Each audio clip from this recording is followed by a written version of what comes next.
On June 10, 2006, 24-year-old Lori Slilsinski disappeared without a trace from Auburn, Alabama.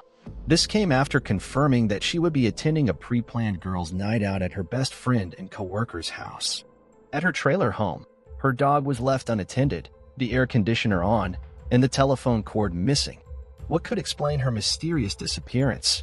Did Lori leave town in a hurry? Or was it something more sinister? Today, we're looking at a bizarre disappearance solved after 16 years, located in Lee County. Auburn is the largest city in eastern Alabama. It's also Alabama's fastest-growing metropolitan area and the 19th fastest-growing metro area in the United States since 1990.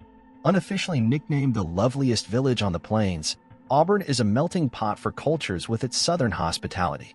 This historic college town is the home to Auburn University, one of the most recognized public universities in the nation. Today's story involves a former student of this university, Lori Slilsinski.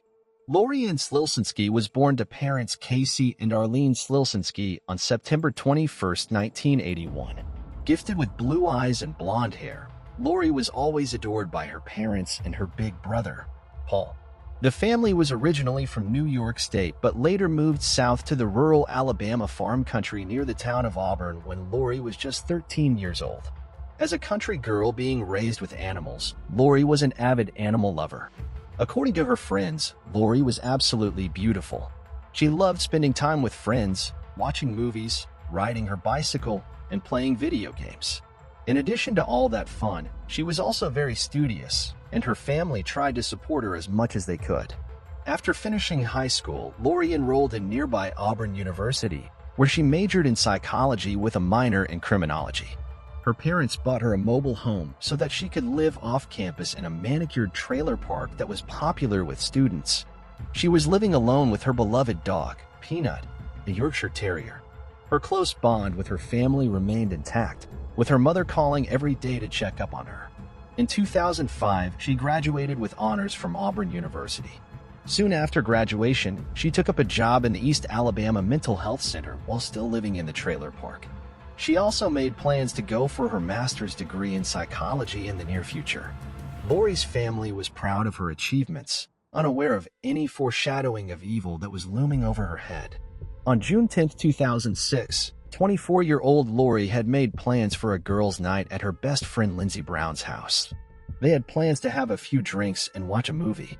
Lori first met Lindsey in their junior year at Auburn University, already impressed by Lori's sweet, charming, and outgoing personality. The two girls became friends. The bond only grew stronger when they both got a job at the same mental health facility after completing graduation. Around 6:30 p.m. on June 10th, Lori called Lindsey saying that she had to stop at the store, and then she'd head over to her house for the movie night. Unfortunately, she would never make it there. Lindsey grew worried when she did not hear from Lori again that night or the following day. She called Lori several times and left messages on her home answering machine, but she never heard back from her. When Lori did not show up at her workplace on Monday, June 12th, Lindsey's concerns skyrocketed. It was very unusual for Lori to miss work and not inform anyone. After another no-show at work on the following Tuesday, June 13th, Lindsey, along with another coworker, went to Lori's house to check on her. When they reached the trailer home, Lindsey could not find Lori anywhere. Upon entering, she found the door unlocked and the air conditioning on, which was pretty surprising. She also observed that Lori's dog, Peanut, was inside his crate. He looked well-nourished and happy, as if someone was taking care of him.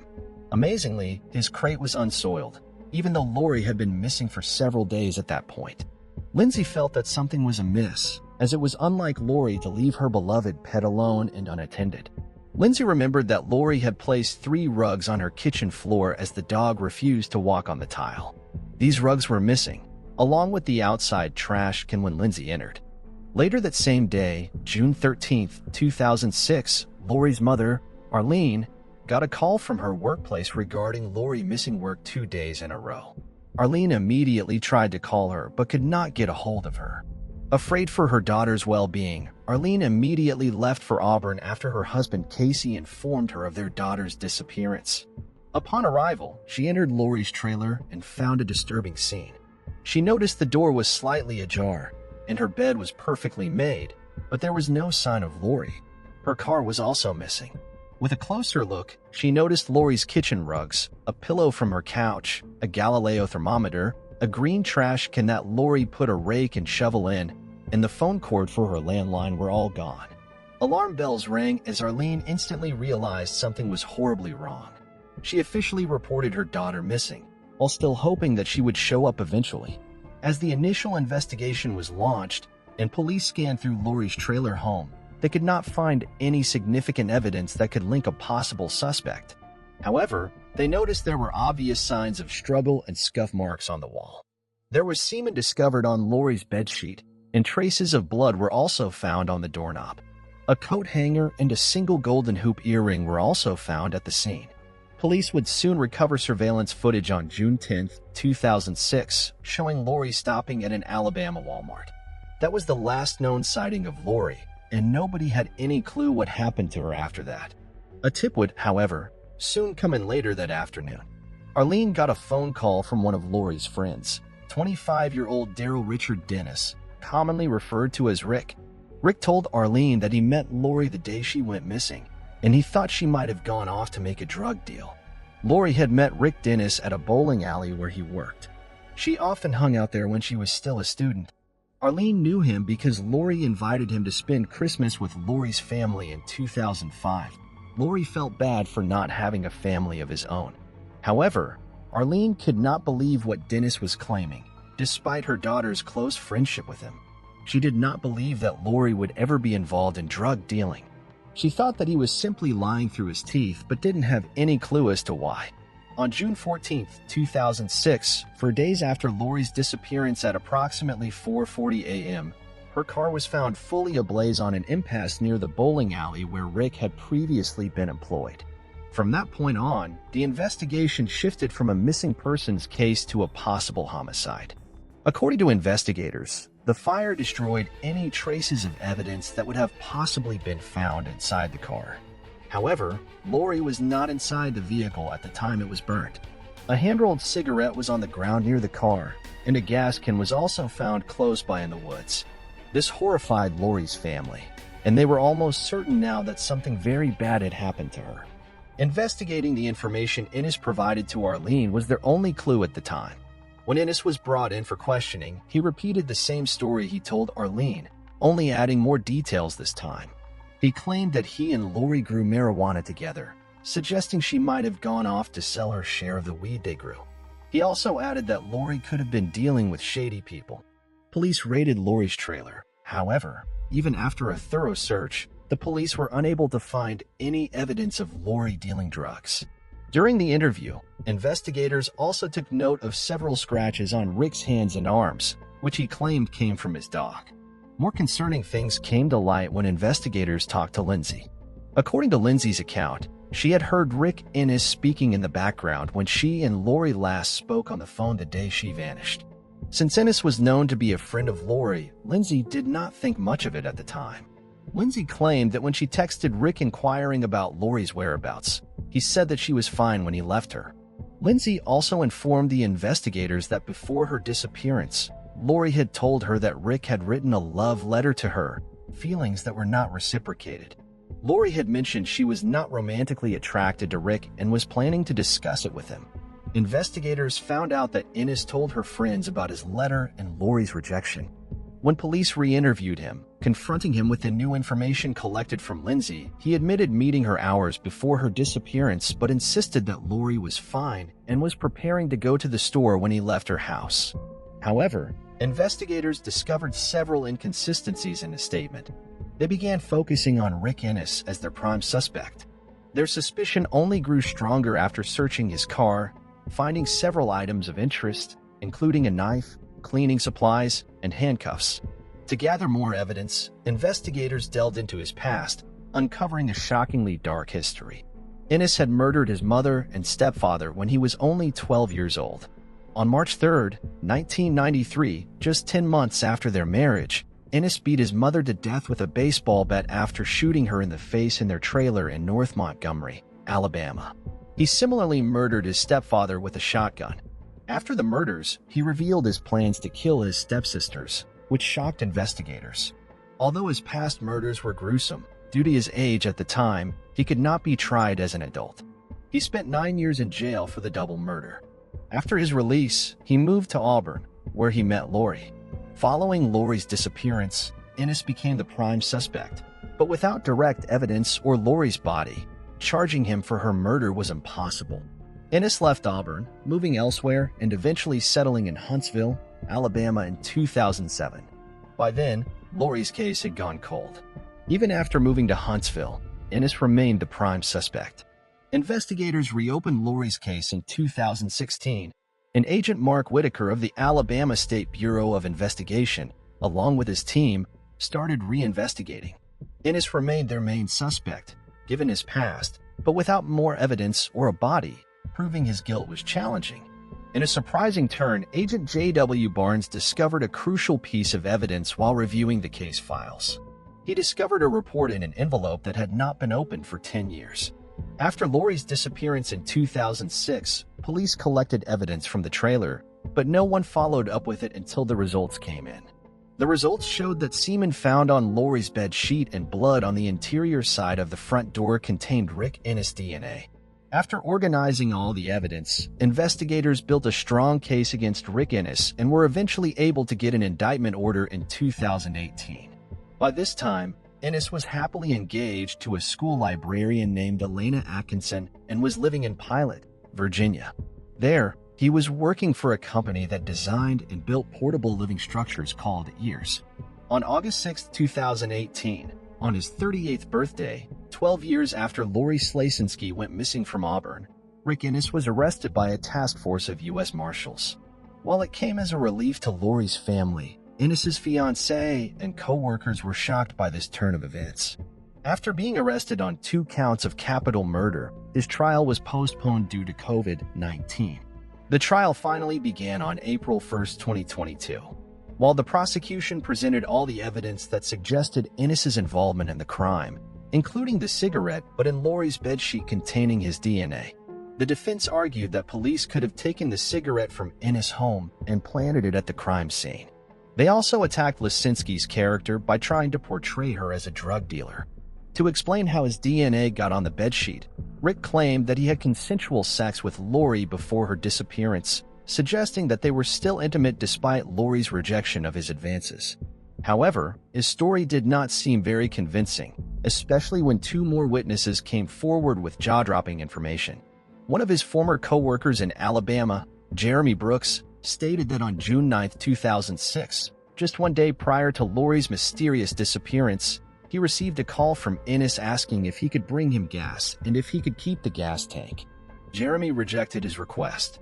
Later, after police found Lori's scorched car and a gas can, it matched the description of a gas can that was missing from the bowling alley where Ennis worked.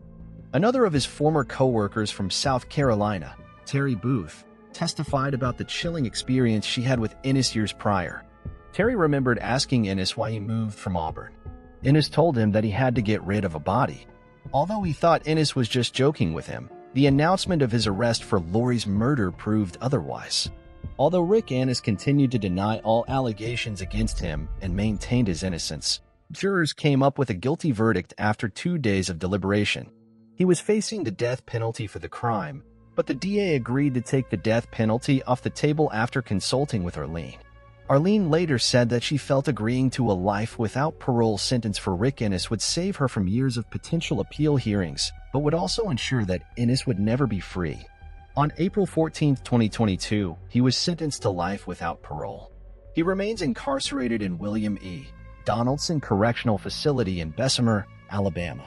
For Arlene Slasinski, the outcome was bittersweet.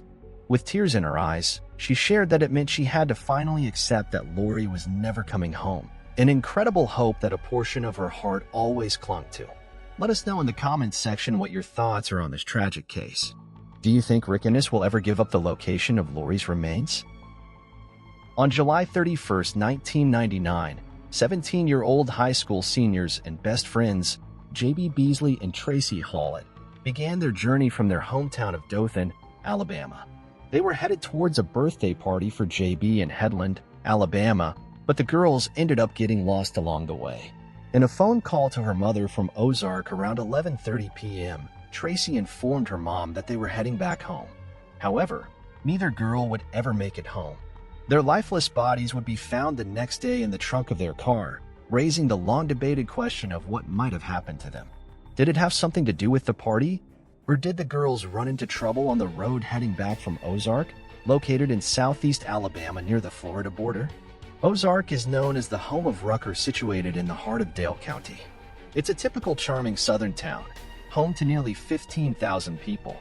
It's a nice place for both raising a family and spending retirement years. However, the town was not the sort of place to hit the headlines until the gruesome double homicide of two high school seniors in 1999, which baffled the community for years to come. J.B. Hilton Green Beasley was born on July 31, 1981, to parents Cheryl and Hilton Lanier Beasley in Troy, Alabama. After her parents separated, she moved to Dothan with her mother in 1984. She was adored by her mother as well as her stepfather, Joey Begun, whom her mother married after a few years. She grew up in a nice home in Dothan, along with her four sisters. JB grew up to be a very outgoing girl who was involved in various activities, including cheerleading, dance, piano, and swimming. She even modeled for several agencies along with her sisters. Besides all of her hobbies, she loved hanging out with her friends and family. It was high school when JB met fellow cheerleader Tracy Hollett, and the two did not take long to become best friends. Tracy Jean Hollett was born on March 3, 1982, to parents Carolyn and Robert Hollett. Unfortunately, her father, who worked in the Dothan Police Department, died when Tracy was only 5 years old. Her mother later remarried a man named Mike Roberts, who helped raise Tracy along with her mother. Unlike JB, Tracy was a bit shy but never hesitated to put people before herself. She was also very protective over her two brothers, who were much younger than her. Even at a young age, she was a responsible older sister. Tracy also attended Northview High School and regularly received good grades and was a cheerleader alongside JB. As both girls were blossoming into their adulthood, JB and Tracy were oblivious to their dreadful fate, which would strip them of all their future hopes and dreams. On July 31, 1999, at around 10:05 p.m., JB and Tracy left Dothan in JB's black 1993 Mazda 929 to attend a birthday party organized in JB's honor in Headland, just a few miles north. However, the young girls, being unfamiliar with the roads leading to their destination, soon found themselves in trouble. Within a few minutes of starting their journey from their hometown, they got lost. Around 10:30 p.m., JB and Tracy stopped at BP Gas Day near the intersection of routes 173 and 431 in Headland in search of directions. Using a payphone at that gas station, they called their friends to get better directions to the party.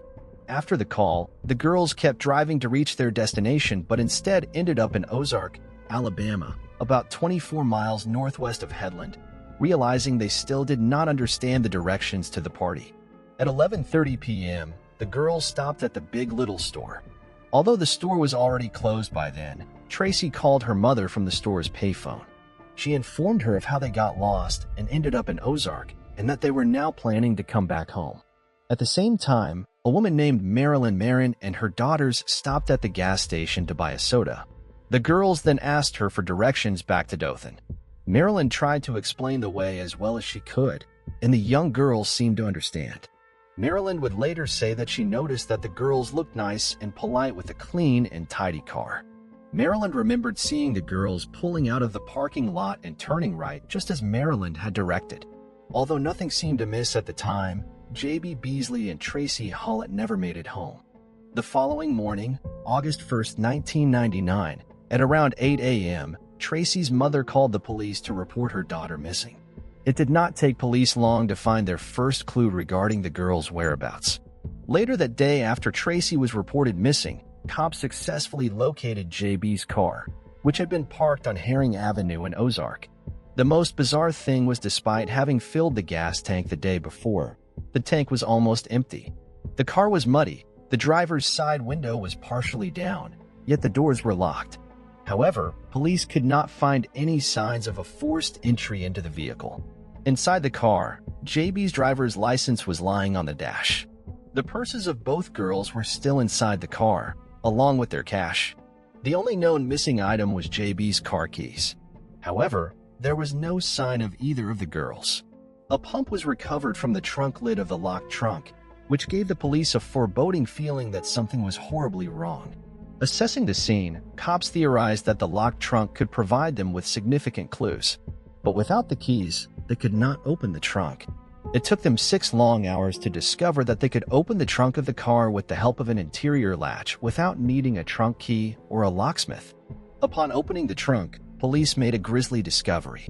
The lifeless bodies of the 2 girls were stuffed inside. Both girls were fully clothed, but their pants were soiled from the waist down.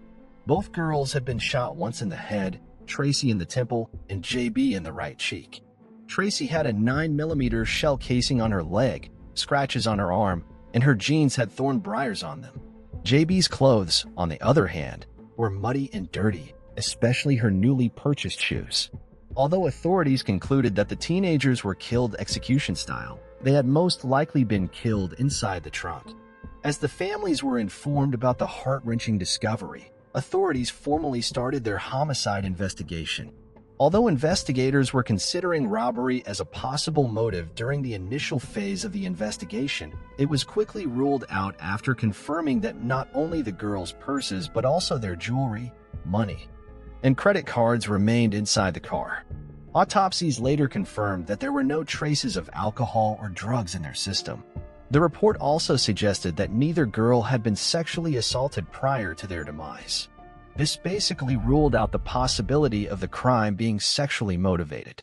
However, more than 2 months later, the state crime lab issued a report indicating that there were traces of unknown semen on JB's bra, panties, and skin. The palm print recovered from the lid of the trunk also remained unidentified. With no matches in the system and number 1 to compare their evidence against, authorities were left without much to go on. As word of a double murder of 2 teen girls spread like wildfire, authorities were no closer to zeroing in on a suspect. A reward was also put out in an attempt to gather information regarding the murder, but it did not uncover any new leads. However, authorities seemed to soon get an unexpected breakthrough. On September 1st, exactly 1 month after the bodies of JB and Tracy were found, a longtime Ozark resident, 28-year-old Johnny William Barentine, walked into the Ozark Police Department to tell a bizarre story. He claimed that he had been a witness to the high-profile double homicide of the Dothan teenagers. Barentine told police that on the night of the murders, around the same time Tracy Hollick called her mother from the payphone at the Big Little store, he went out to buy milk for his 2-year-old son. He claimed that while he was out, he had witnessed the horrendous act. He returned home at 1 a.m., visibly upset, and told his wife that he'd been hit by a black truck near Herring Road. In the days following JB and Tracy's murder, when he shared the information with some of his friends, they convinced him that he should go to the police with this information as it could be linked to the murders of Tracy JB, which would not only help police crack the case, but could also get him the reward as well. Disturbingly, in the 4 hours of interview with Ozark police, Barentine changed his story 6 times. According to then Ozark Police Chief Tony Spivey, Barentine initially said that on the night of the kill, he had seen a black truck speeding away from the area where the girls were found. But as the interview continued, his story kept evolving and changing. Finally, he claimed that he'd picked up a tattooed man he didn't know, and the 2 drove by the Big Little store. He further claimed that the man, to whom he'd given a ride, got into the car with 2 girls, whom Barentine identified as the deceased Dothan teenagers. He said they ended up on Herring Avenue, where the man forced the girls out of the car. A struggle occurred between the men and the girls as they were trying to get away. After placing them in the trunk, Barentine said he saw something in that man's hand moments before hearing 2 gunshots.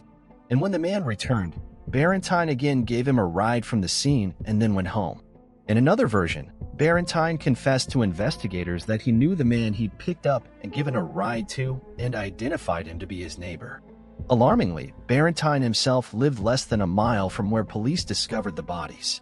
Police did not buy his story, naming him the prime suspect in the murder of J.B. Beasley and Tracy Hollick. Ozark police arrested Johnny Barentine on the spot, charging him with 2 counts of capital murder. But there were several problems with his accounts. Barentine never mentioned sexual activity that would account for the semen on JB's clothing and body. Besides, the neighbor he implicated had an alibi for the evening. Several people noted that he looked startled and like he had just awoken from a deep sleep in his mugshot. Just after arrest, Barentine immediately admitted that he had fabricated the whole story in order to collect the reward money. However, police at the time believed they arrested the right person. In the preliminary hearing on September 20th, Alabama Bureau of Investigation agent Charles Huggins testified that Barentine was able to describe the girl's clothing and other items consistent with the crime, suggesting he was there at the scene. From the time of his arrest, Barentine was held without bond in the Dale County Jail in Ozark. In an October 18th bond hearing, Barentine denied he was involved in the killings, confessing to the judge that he never picked up a tattooed man and didn't see anything the night of the murders. He said that he simply went to the BP at about 11 p.m. to get milk for his little boy and later fabricated the whole story to claim the reward money. However, he was denied the bond and sent back to jail. Even during this turbulent time, Barentine's family members never stopped supporting him. They even gave interviews to the media, professing his innocence, saying he was incapable of hurting anyone. Barentine's lawyer, Bill Kimmons, also maintained that his client was not responsible for the double murders in any way, shape, or form. He further stated that the 4 hours of continued interrogation took a toll on Barentine, who had wrapped himself in this massive ally. During police questioning, he was never told that he could go to the bathroom or was free to leave whenever he wanted. Barentine's defense also pointed out the fact that Barentine only finished the 7th grade and a portion of the 8th grade. He said his client was in special education classes, indicating his inability to plan this heinous crime. Barentine was finally released from jail on December 17, 1999, after it was revealed that Barentine's DNA did not match that from the semen found on JB's body and clothing. In January 2000, a Dale County grand jury declined to indict Barentine and cleared him as a suspect in this double murder. After Johnny Barentine was cleared of suspicion, the investigation endured a setback. The methods employed by investigators were also criticized. There began to be mutterings that the Ozark police were incapable of handling the case. However, police still had some potential suspects on the radar. One of the most viable suspects was a man from Michigan who was at a party the night of the murders near where JB's car was later found. Investigators discovered that the man, who was not publicly named, left town within days of the murders. Investigators had even traveled to Michigan 3 times to interview him. He could not account for 3 or 4 hours of time on the night of the murders and later made some suspicious statements to people. However, the police declined to elaborate on these alleged statements. As it turned out, he was also later ruled out by DNA. Another significant lead police were chasing during the initial phase of the investigation was the driver of a small white pickup truck. A video surveillance camera inside the Big Little store caught a grainy pork image of what appeared to be a small white pickup truck at the gas pumps at the same time JB and Tracy were at the payphone calling Tracy's mother. No digital trail could be traced, though, as there was no record of a gas purchase at the pump at that time. The video neither showed anyone getting out of the truck nor did it show the driver clearly. After releasing a photo of the truck to the media a month into the investigation, police urged the public to come forward with information. Unfortunately, both the driver and the truck vanished into thin air as the lead faded away. The last lead for the investigators was a man from Mississippi. Police said the man, who was extradited from Jones County, had been arrested there on an outstanding warrant for possession of drug paraphernalia issued in Ozark. The man had been staying with relatives in Ozark, but left 2 days after the murders. According to Spivey, investigators wanted to question a Min connection with the case. However, no significant information came out in light of this lead. Without any evidence, investigators were forced to let him go. In March of 2000, a woman called police and said she heard screams and 2 gunshots near Highway 123 South just inside the city limits on the night of July 31, 1999. When asked why she did not come forward earlier, she claimed she was scared to get involved.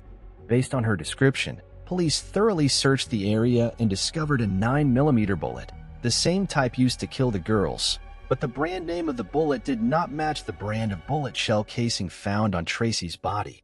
Furthermore, The unspent bullet had no markings that would help with forensic comparison to other evidence in the case. Again, another dead end for investigators. Although several leads over the years proved to lead nowhere, investigators never lost hope in the search for a DNA match. As the heartbroken families of JB and Tracy tried to get on with their lives, the case turned cold. Then years later, another twist in the case added another layer to the thrilling mystery. After remaining cold for years, 2015 would mark a bombshell allegation in the murder case of J.B. Beasley and Tracy Hallett. Rena Crum, a sworn Ozark Auxiliary police officer, came forward and openly accused an Ozark police officer of murdering J.B. Beasley and Tracy Hallett and others of covering it up. Rena alleged that on the night of July 31, 1999, a police officer for Ozark Police pulled over Beasley, demanding to know the whereabouts of some cassette tapes that contained recorded conversations. According to Rena, these tapes could have incriminated Ozark police officers regarding the illegal business of cocaine distribution and profits. The incident escalated into the murders of 2 innocent teens, she further alleged. Rena claimed that she'd been threatened by multiple law enforcement officials who had knowledge of the murderer's identity and covered it up by getting rid of evidence. Rena named 3 cops, Gary Butch Whittington, Rex Tipton, and Eddie Henderson, accusing them of harassing and threatening her. She went as far as to say that then Police Chief Tony Spivey, who handled the original investigation, had also helped cover it up. However, she shied away from revealing the name of the police officer who she claimed had actually committed the murders. Renowned American journalist and newspaper editor John B.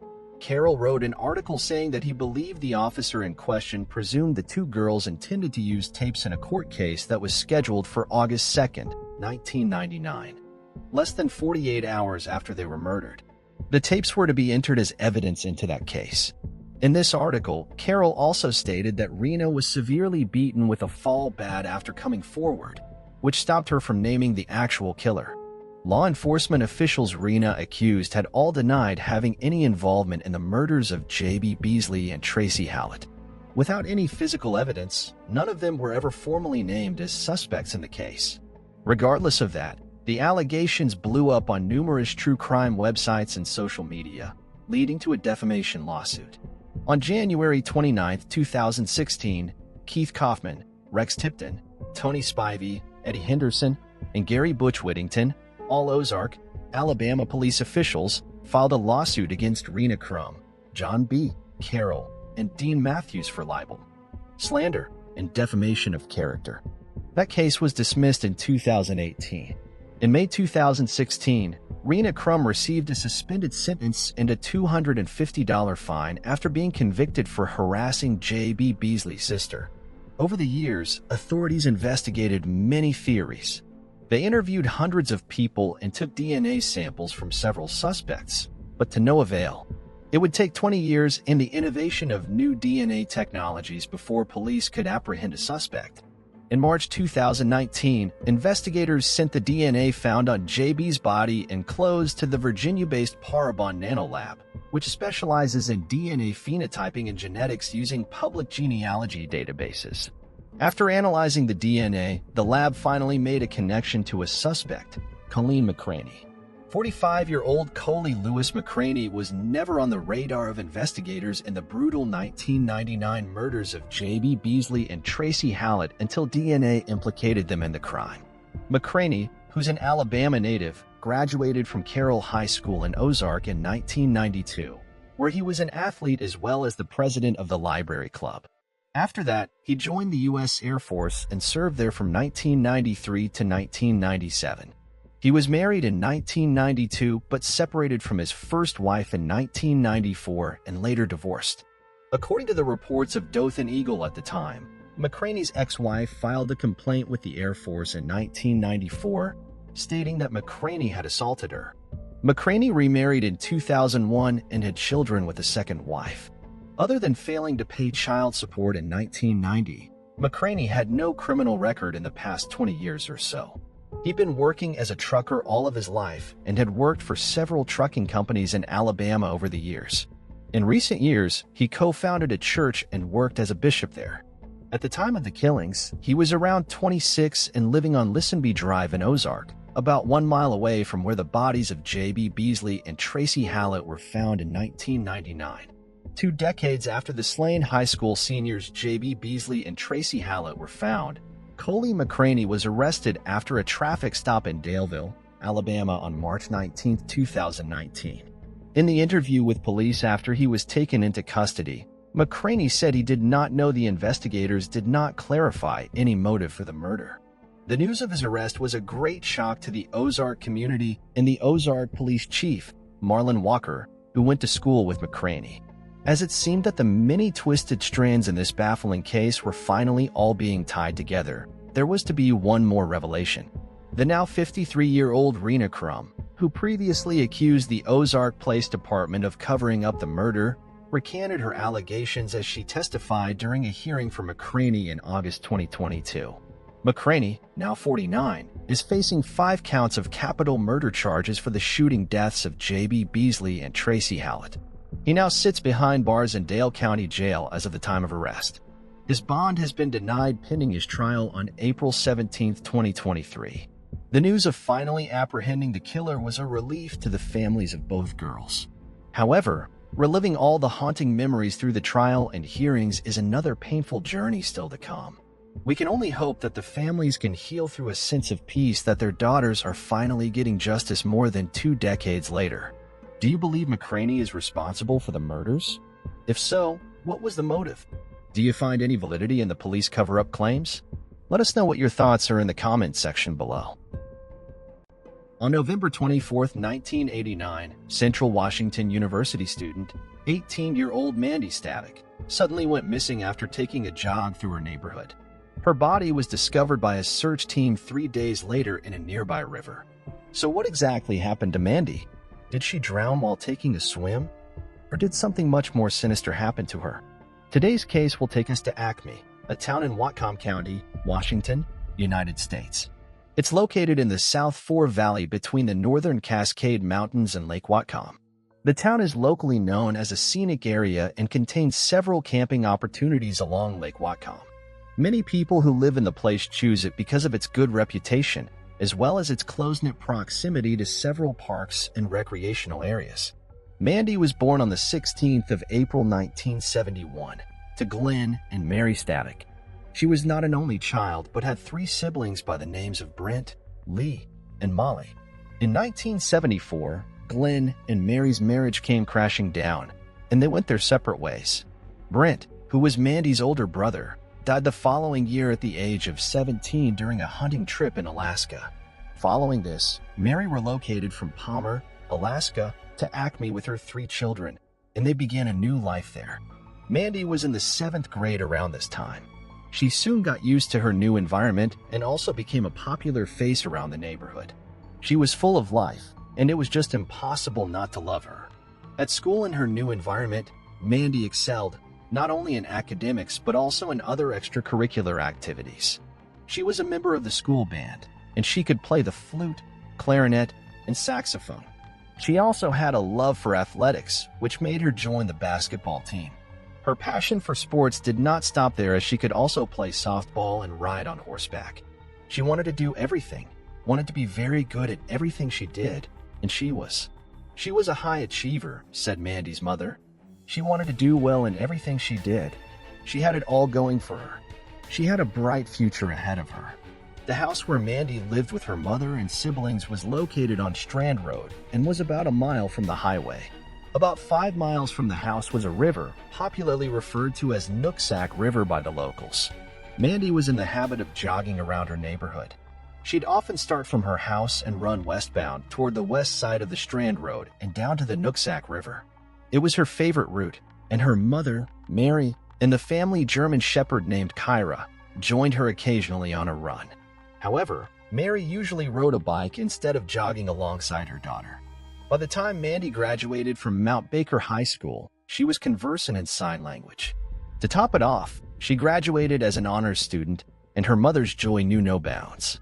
Mandy had big dreams and hoped one day to become a commercial pilot. With this burning desire, she went to Central Washington University at the age of 18, believing that in a few years, she would have obtained her commercial pilot's license.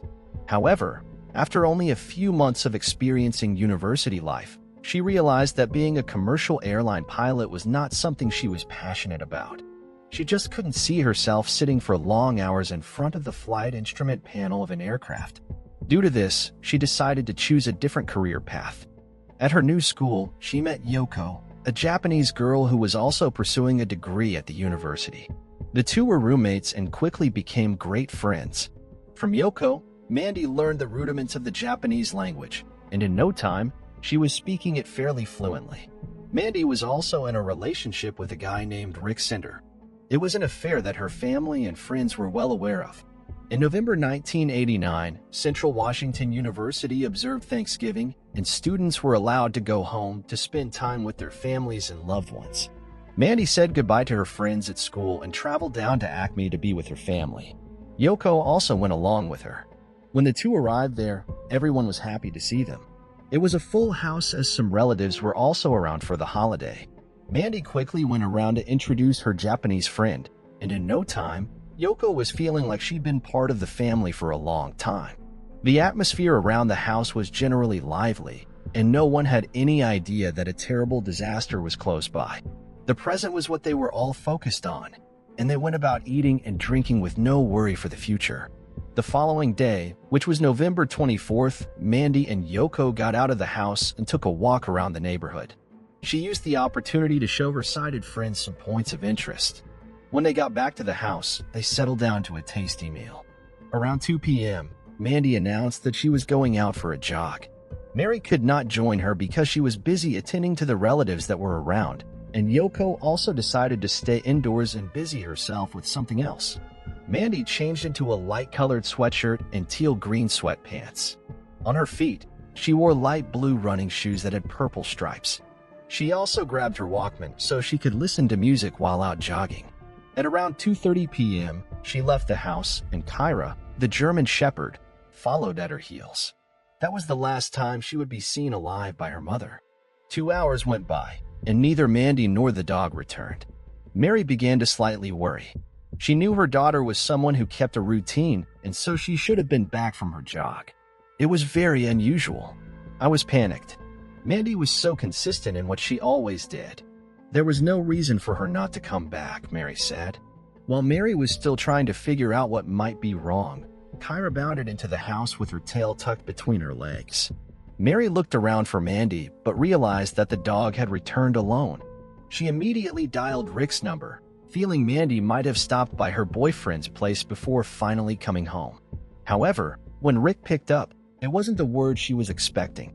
He told her that he hadn't seen Mandy, and she knew immediately that something was terribly wrong. After getting off the phone with Rick, she called the sheriff and informed him about what had happened. She also reached out to as many people as she could think of to notify them about Mandy's disappearance. In no time, a majority of the community, as well as police officers, were out searching for her. People came forward, giving accounts of seeing her jogging around in the afternoon of that day. Lee, my son, he was at the Andersons' house, which is about halfway between my house and Highway 9 down Strand Road, Mary said. He was there visiting his friend, Jeremy. He remembered seeing her jog by coming home, she added. The search for Mandy that day proved futile, and she did not return home. The following day, the search intensified, and Detective Ron Peterson led a team of officers to comb through the woods and various places around the neighborhood, especially along the trail where she was known to jog. But there was no sign of her anywhere. 2 days after Mandy vanished without a trace, a team assigned to search for her came across something odd. They were checking the side of the road when one of them saw a pair of green sweatpants. Mary was called to the scene to identify if the clothing items were Mandy's. I didn't remember exactly what she was wearing, but I didn't think they could have been. For one thing, they were dirty, and they had ripped holes in them. And Mandy wouldn't have ever worn anything like that, Mary said. Due to Mary's uncertainty, the pants were collected and sent to the laboratory for analysis to determine if they were Mandy's, but the results returned nothing that could be of help. November 27, 1989, marked 3 days since Mandy went missing. Her family was devastated about not knowing what had become of her, but they remained hopeful that she would be found alive. The hope was that they'd find her alive, Mandy's older sister Molly said. We just prayed that they would find her alive. You think to yourself, God, Maybe she's just hurt. She can't get home, she added. Officers decided to look at the surrounding water bodies and, with the help of a neighboring district fire department's boat, they began their search of the Nooksack River. Detective Ron led the team. We came around the corner and we got out of the main river and then into a little side channel, and I could see pink. Something pink, Detective Ron said. The object they saw was stuck in some river debris, and when they got close enough, they realized it was the body of the woman they'd been looking for. She was not wearing anything except for the striped running shoes she'd worn out to jog several days earlier. The search team stopped the boat, and Detective Ron retrieved Mandy's body from the knee-deep water. Afterwards, it was placed in a body bag and taken away for an autopsy. Mandy's family were informed about the discovery and the state in which her body had been found. They were shattered by the news. It was all too much to take in. I remember running out of the house. I ran off into the field, and I just remember screaming at life at God. How could something like this happen? Molly said. When news of Mandy's death spread, the community was thrown into commotion. The fact that a murder had been committed in a usually peaceful and instant-free place was unsettling, and residents began to eye each other suspiciously. Detectives immediately began an investigation to understand what had happened to Mandy. The state of undress in which she'd been found made detectives strongly suspect foul play. However, there was no way to tell this for sure since the area she'd been found in was undisturbed, and there was no obvious sign of struggle. There were scratches on Mandy's arms and legs, and detectives believed she must have gotten them while running through thorns. She also had an obvious injury at the back of her head. The autopsy conducted the following day after the body was recovered revealed that she had died by drowning.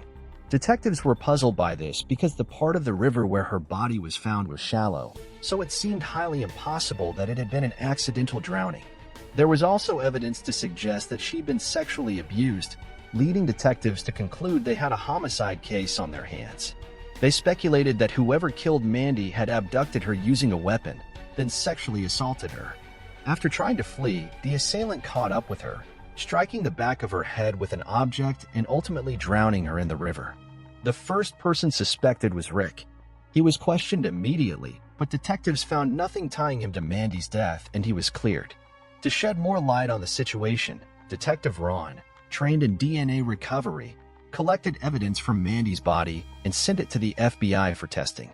An unknown male's DNA profile was established, but no match was found in the database. The investigation intensified, following up on tips and analyzing the DNA of about 30 men in Acme, but no leads surfaced. On December 4, 1989, a memorial service was held for Mandy at her former high school, attended by about 1,000 students paying their respects. Mary, in pain, spoke during the service about Mandy's survivor attitude and the challenge to learn and grow from tragedies. It hadn't been easy, but on the other hand, I have made some friends. Since there was not much to go on, the case went cold. Years went by, and Mandy's killer remained a mystery. In 2009, the case was assigned to Detective Kevin Both. He got to work and began taking a close look at the available evidence. I started going through who's been interviewed, who's been talked to, Detective Kevin said. He found out about a drug dealer named John Wozniewski, who had been questioned in the past about the murder. At the time, John claimed to know who killed Mandy, but upon questioning, police were unable to extract any meaningful information from him. John's DNA did not match the DNA recovered from Mandy's body, so he was ruled out as a potential suspect. Detective Kevin decided to once again interrogate him and see what he could get out of him.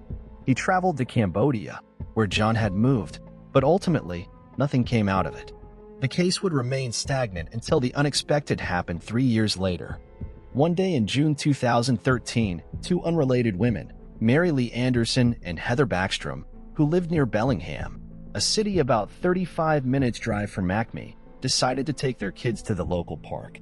While their children played a short distance away, the two women sat with a group of other mothers and began chatting about their families and life in general. The conversation centered on the unsolved murder of Mandy that had taken place several years earlier. Suddenly, Heather said she knew who the killer was. With surprise written all over her face, Mary Lee also said she knew who it was. At that point, the two women barely knew each other, although they had both attended Mount Baker High School as teenagers. As it turned out, The two women had suspicions about the same man, Timothy Bass. Intrigued by the fact that they were both talking about the same individual, the two exchanged stories of their past encounters with Timothy. According to the story Mary Lee shared, Timothy was a friend of her husband, and one night while she was home alone with her child, he had stopped by from a hunting trip to use the house phone. After attempting to dial a number, which did not go through, he walked over to the bedroom where she was. There, he told her that he wanted to make love to her. Mary Lee was shocked by the audacity and threatened to call the police on him. He persisted with his talks, but in the end, she managed to get him out of the house. Heather's experience with Timothy, on the other hand, happened when she was 15. It was after a softball game in the summer of 1989, a few months before Mandy's murder, Heather said. "We decided a bunch of us to go to Dairy Queen," she added. She had been sitting in the front seat of a truck driven by a guy named Dan. Sitting beside her was Timothy, and during the journey, he began to aggressively flirt with her. He would talk about her eyes, saying they were beautiful. Then he took a pin out from a cup holder and started rubbing it along her knees because she was wearing cut-off sweatpants. Timothy did not go too far with this act, probably due to the presence of Dan. However, since that day, the memory stuck with Heather, and she tried as much as possible to avoid him in the neighborhood. After sharing their disturbing experiences, they grew more certain that he knew something about Mandy's murder. Mary Lee reached out to Detective Ken Gates, who had been her high school classmate and was working at the Whatcom Sheriff's Office. She told of her suspicion about Timothy and also gave the reasons why she had them. "I really wasn't ready because we're in a small town, and to accuse someone of something we don't know for sure is a little scary," Mary Lee said. Detective Gates and the other detectives assigned to Mandy's case began unraveling as much as they could about Timothy. What they found out was that he had no criminal record, but something else about him caught their attention. Back in 1989, at the time of the murder, Timothy and his family had been living in a house that was right along Mandy's favorite running route. Where he lived was not too far from Mandy's house. His family was well-liked in the community, and he had also attended the same high school as Mandy. In January 1990, he had gotten married to a woman named Gina Malone and moved to Everson, a city in Washington that's about 19 miles north of ACME. The union between Timothy and Gina produced 3 children, and he was leading a normal and quiet life working as a delivery driver for a bakery known as the France Bakery Outlet. Detectives also discovered that none of the male members of Timothy's family, including him, had been asked to provide their DNA for testing. Due to this, detectives decided to pay him a visit at his home. When they got there, they talked to him about Mandy, but his response suggested that he could barely remember who she was. That was definitely a red flag for me, which indicated to me that he was obviously lying, Detective Kevin said. Everybody knew what the Mandy Stabbit case was, and she ran past his house every day. How could you not know it? Timothy was then asked for saliva samples so that they could obtain his DNA, but he refused. The reason he gave was that he did not trust them. He told them that he had watched crime shows and seen how people went to prison after giving their DNA. This only made detectives more suspicious of him, but since they could not force him to give his DNA, they took their leave. However, from that day, they began to watch him more closely. Detectives also went to his workplace and met with a woman named Kim Wagner, the manager of the bakery. They told her that they were investigating Timothy and needed help in obtaining his DNA, but they didn't reveal to her what exactly they were investigating him for. They came in. They said that there's an employee here under investigation for a case, and they'd like to get root information and maybe collect a cigarette butt in there. At that point, I just shut them down. I was like, yeah, no, this is way above my pay grade, Kim said. She immediately directed them to the Human Resources Department, and there, detectives met with a brick wall. The owner of the bakery refused to be of help after finding out what the detectives were there for. They wanted a subpoena or a search warrant, and we didn't have sufficient probable cause to get a warrant, said Whatcom County Sheriff Bill Elfa. It was a disappointing period for detectives, and they had to accept a temporary defeat. Around 2017, the bakery manager Kim, her husband, and some friends were having a random discussion in the comfort of their home. The topic soon shifted to the 1989 murder and how Timothy used to live on the same street as Mandy. At that moment, it occurred to Kim that detectives had been to her workplace years back because they were investigating Timothy in connection to the murder. A short while after this, Detectives went back once again to the bakery in the hopes of getting Timothy's delivery route. When they got there, they met with Kim. This time around, she offered to help them get Timothy's DNA sample. They had to decline her offer because they did not want to involve a civilian in their investigative work. However, they agreed to accept any evidence she brought to them. "I 100% volunteered to do it," Kim said. "The reason I wanted to know was I'm a mom now. If something happened to my daughter, I'd want someone to help me. And the thought of her mom never having an answer of who did that to her daughter. If I could help her find that piece, I wanted to do it." For several weeks, Kim had no luck with getting her hands on any item that contained Timothy's DNA. For some strange reason, he always took his trash home with him and was in the habit of wearing gloves while working. Then one day, he probably got carried away and threw away a plastic cup. Luckily, Kim saw him doing this, and she acted fast. "I looked in the garbage, and my heart was beating out of my chest," Kim said. "I grabbed it, and I put it in my desk drawer.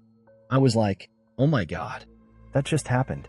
She eventually passed on the cups to detectives who immediately sent them for testing. All that was left was to wait. So about 3 months later, we got the results from the state crime lab, and Katie from the crime lab says, "Kevin, we've got a match," Detective Kevin said. After hearing those words, Detective Kevin was overjoyed. He knew that after so many years, the case was finally solved. On December 12, 2017, detectives went to Timothy's workplace and arrested him there. He was charged with the rape and first-degree murder of Mandy. When he was interrogated, he denied having anything to do with the murder, but told detectives that both he and Mandy had been having a secret relationship. The reason why his DNA was found inside her, according to him, was that he had slept with her hours before she disappeared. When Mandy's family heard Timothy's claim about a secret relationship, they immediately made it clear that he was lying. "There's no way my sister would have a physical relationship with Tim Bass," Molly said. "She was way out of his league, to put it bluntly." Since Timothy maintained his innocence, the case went to trial. But months before the trial began, his attorneys made attempts to have the DNA evidence rendered invalid. Their reason was that the way detectives had collected the evidence violated Timothy's Fourth Amendment right. However, much to their disappointment, the judge decided that the evidence would be presented at trial. During this period, Timothy's wife Gina filed for divorce. The trial began in May 2019, and during the 2 weeks it lasted, Timothy's attorney tried to convince the court that he was guiltless. However, many witnesses, including Timothy's younger brother Tom Bass, came forward to give testimony against him that further sealed his fate. When Tom was called to the witness stand, he revealed that while Timothy was under investigation, he had told him that he had slept with Mandy several years back. He then asked Tom to lie to the police that he had slept with her. Tom also recounted another incident where Timothy had asked his mother to also lie that they were Christmas shopping at the time of Mandy's disappearance. Despite all of these revelations, Timothy's attorney still tried to give an excuse for his actions, but the jury was not moved. They had made up their minds. On May 24, 2019, Timothy was found guilty of Mandy's murder. At the age of 50, he was sentenced to 27 years in prison. For Mandy's family, the sentencing brought a sense of comfort. Mary, who never thought the case would one day be solved, had the following to say: "Definitely closure, I feel. After all, they've got the guy that did it. He'll spend enough years in jail, so if he ever does get out, his life will be practically over." Sadly, the life of a young and ambitious woman like Mandy was brought to an abrupt end. However, there's still relief in knowing that her killer has been brought to justice. But do you think there was a chance that both Mandy and Timothy had a secret affair? Or was it something he said out of desperation? Let us know your thoughts in the comment section. On October 11, 1991, Linda Little, a waitress at a restaurant in Daytona Beach, Florida, suddenly vanished without a trace after getting off work. Her disappearance puzzled detectives for several years until the killer received spiritual enlightenment while incarcerated, leading to a chilling confession. So what happened to Linda? Where did she go after leaving work that night? Was she followed? Or did an unfortunate twist of fate put her in the wrong place at the wrong time? Today's case will take us to the city of Daytona Beach, located on the east coast of Florida Panhandle. It's famous for its white sandy beaches and world-renowned international speedway, making it a go-to spot for racing enthusiasts. The city boasts several resorts, attractions, and, of course, beautiful ocean views that attract millions of tourists yearly. Let's first go back to the beginning, though. Linda was born on the 29th of October 1947 in North Carolina. Not much is known about her early life other than she grew up with 3 siblings in a close-knit family. Joy Little, Linda's younger sister, described her as someone with a lively spirit and whom people enjoy being around. When Linda was around the age of 19, she gave birth to her first and only child, whom she named Mike Parrish. It's not clear who the father of Mike was or at what point Linda became a single mother, but she eventually raised her son with the help of her family. In 1989, at the age of 41, Linda moved out of North Carolina and began living in Daytona Beach, Florida. Her apartment was a stone's throw away from the popular Broadway bridge located in downtown Daytona, and she lived alone. To make ends meet in the new city, she took up a job as a waitress at the Chart House restaurant on South Beach Street. Everyone in her workplace loved her due to her positive energy. The pay she was getting at her new place of work wasn't really much, but it was enough to get by. Linda enjoyed biking and would often cycle to and from work, among other places.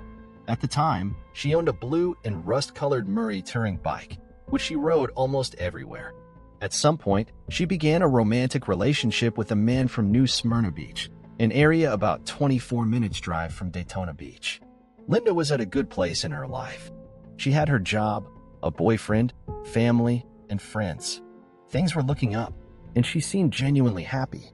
Little did she know that her happy life would be snatched away from her all too soon.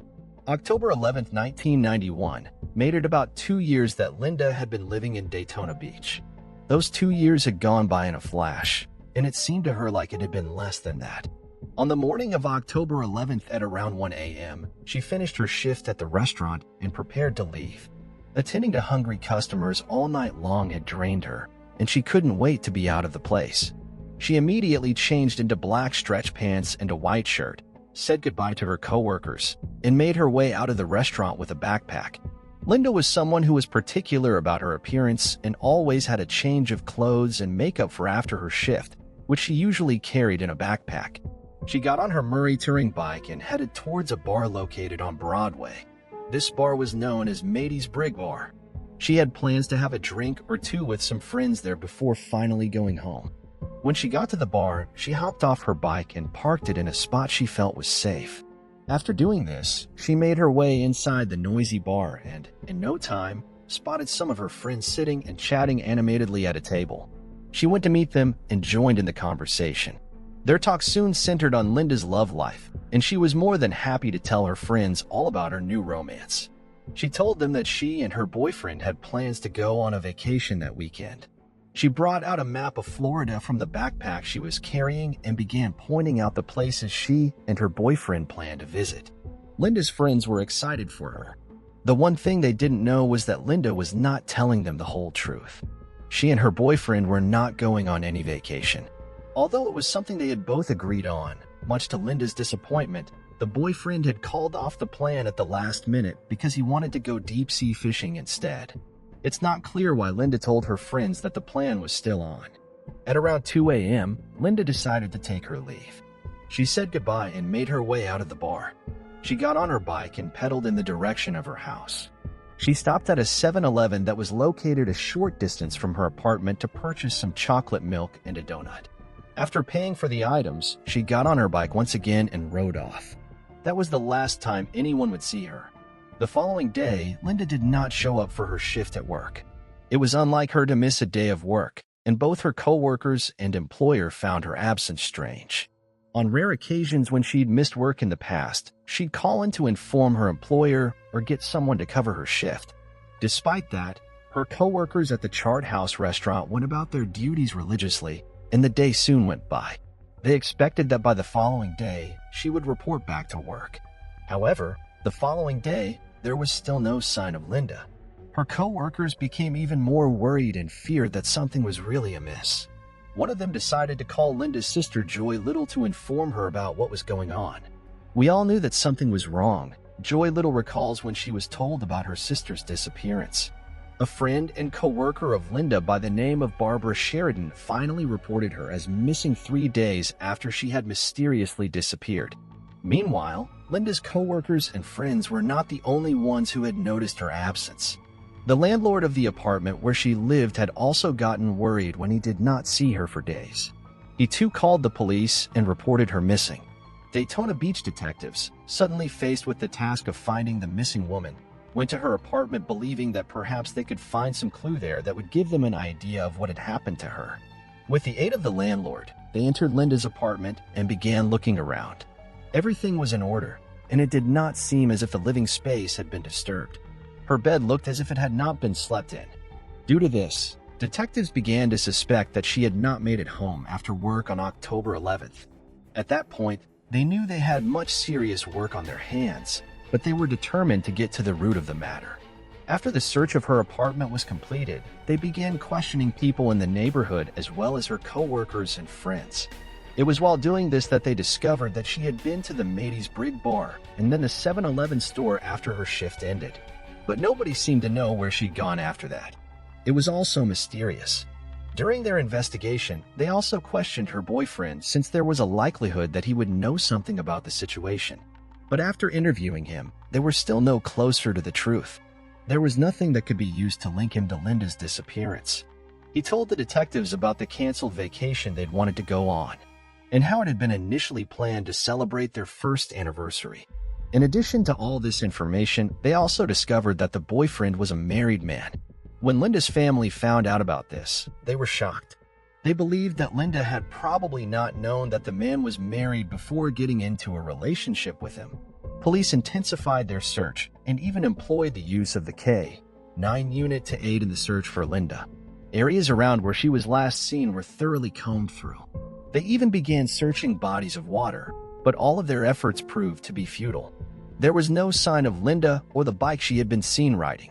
It was as if she had just vanished into thin air.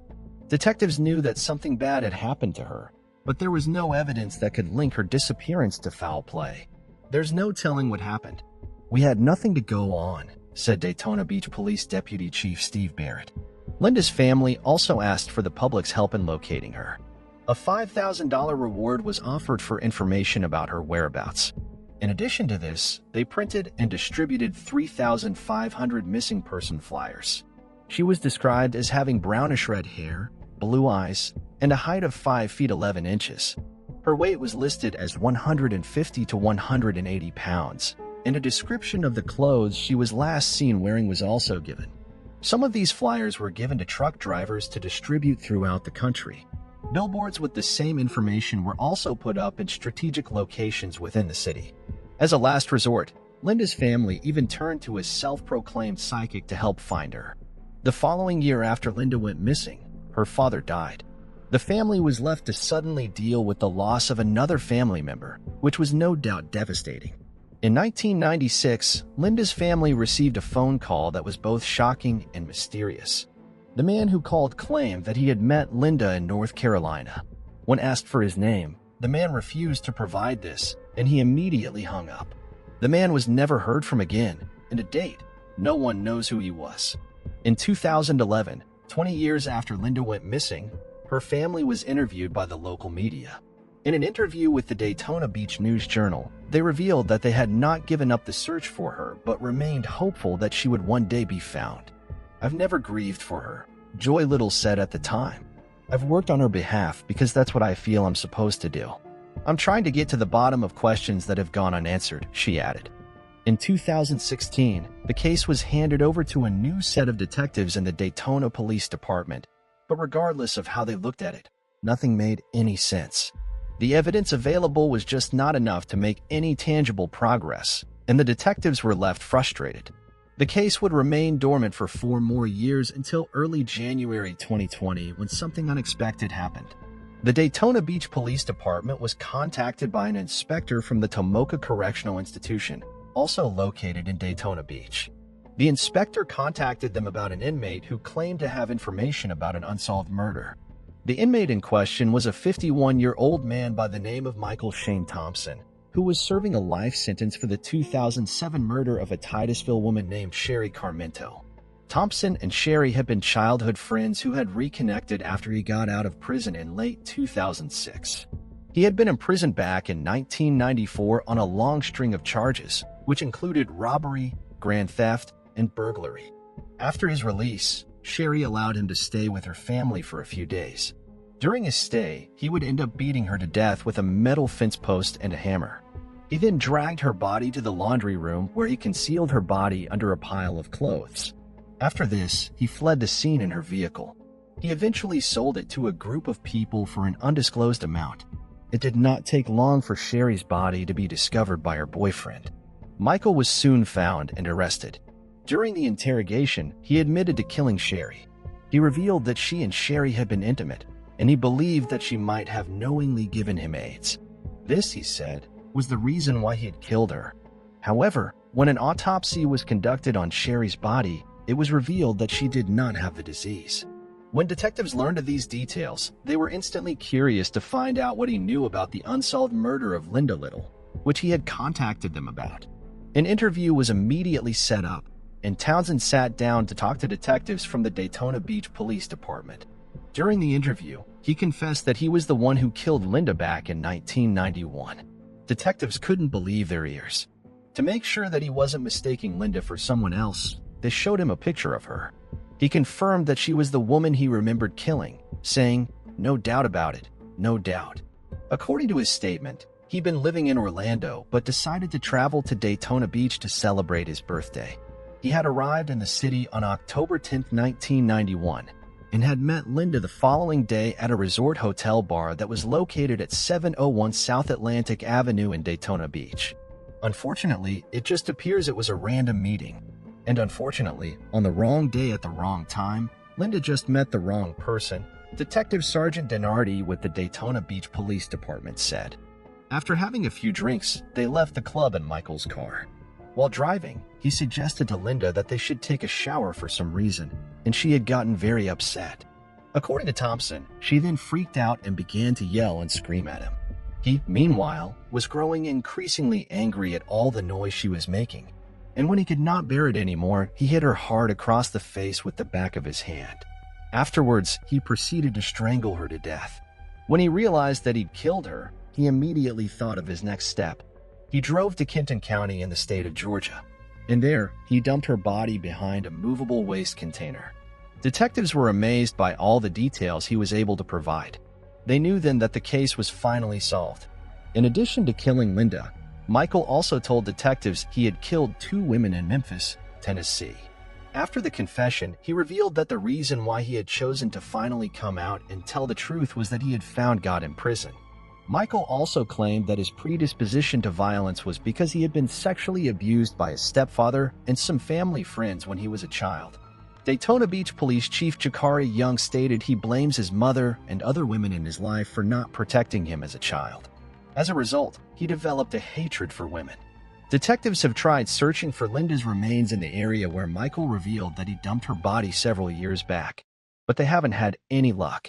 Through the dedication of detectives, the sustained hope of Linda's family, as well as the confession of the killer, Linda's case was finally solved. But what exactly happened to Linda's body remains a mystery. What are your thoughts on this sad case? Do you think Townsend's childhood abuse reinforced his hatred towards women? Or do you think it's just a pathetic excuse of a mindless killer? Let us know your thoughts in the comment section. Please don't forget to like, comment, share, and subscribe.